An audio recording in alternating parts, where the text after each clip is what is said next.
TSM sebagaimana telah dipertimbangkan dalam paragraf 3.1 di atas.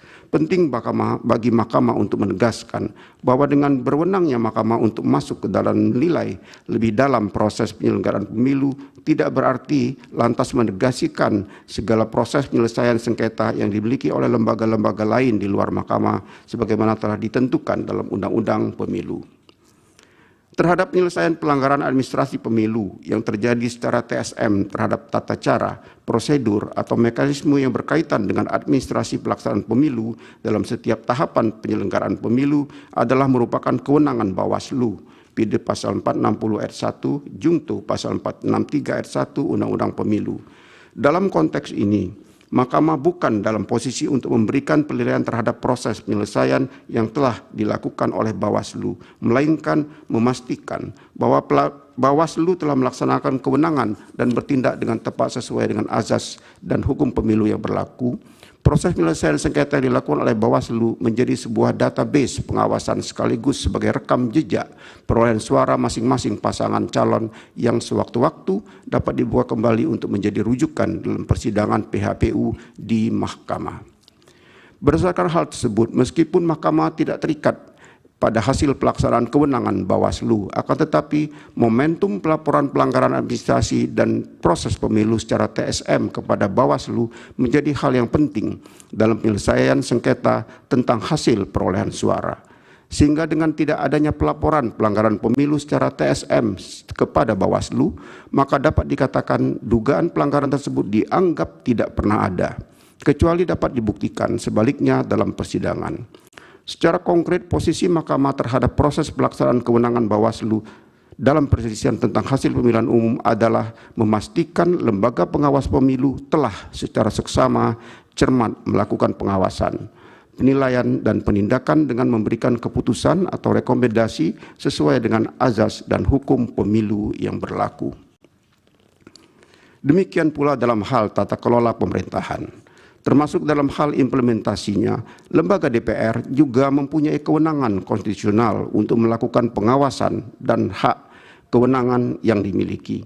Melekat sepanjang periodisasi jabatan DPR yaitu 5 tahun, baik terkait dengan fungsi eksekutif maupun terkait dengan hal-hal yang berhubungan dengan pelaksanaan pemilu. Oleh karena itu, peran yang saling berkaitan tersebut tidak menjadi beban di pundak Mahkamah Agung yang hanya diberi waktu 14 hari kerja untuk menilai segala yang berkaitan dengan hasil pemilihan umum. Bahwa selanjutnya Mahkamah juga perlu menegaskan terkait kewenangan Mahkamah dalam mengadili pelanggaran berkenaan dengan proses pemilu.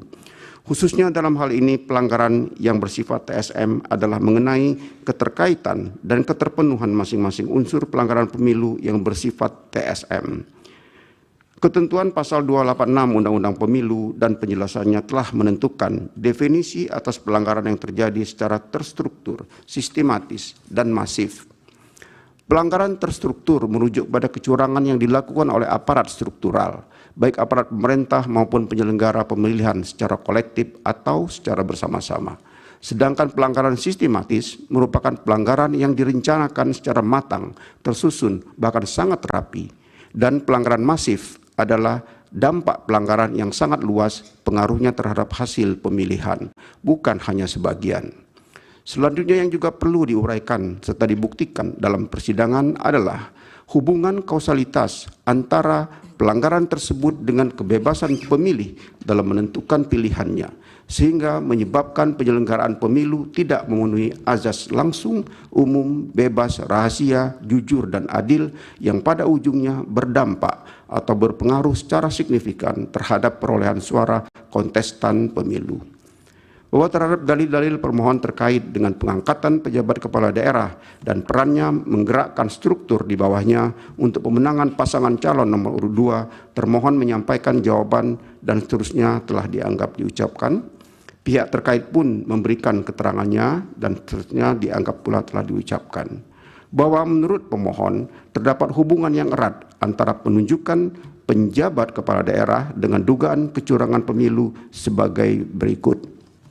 Bahwa menurut pemohon penunjukan penjabat kepala daerah yang didasari oleh peraturan pelaksana berupa Permendagri nomor 4 tahun 2023 tidak memenuhi indikator yang ditentukan dalam putusan Mahkamah Konstitusi nomor dan seterusnya dianggap telah diucapkan.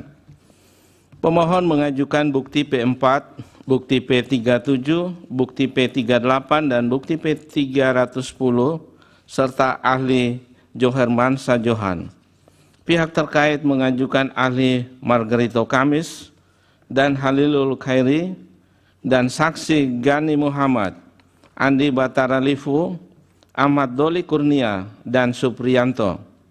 Bawaslu menyampaikan keterangan telah melakukan tugas pencegahan berdasarkan surat keputusan Bawaslu dan seterusnya dianggap telah diucapkan.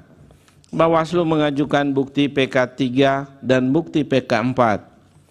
Bahwa setelah Mahkamah memeriksa secara saksama dalil pemohon, jawaban termohon, keterangan pihak terkait, bukti-bukti surat atau tulisan yang diajukan pemohon dan pihak terkait, serta saksi dan ahli yang diajukan oleh pemohon dan pihak terkait, keterangan Bawaslu, serta bukti-bukti yang diajukan, dan fakta yang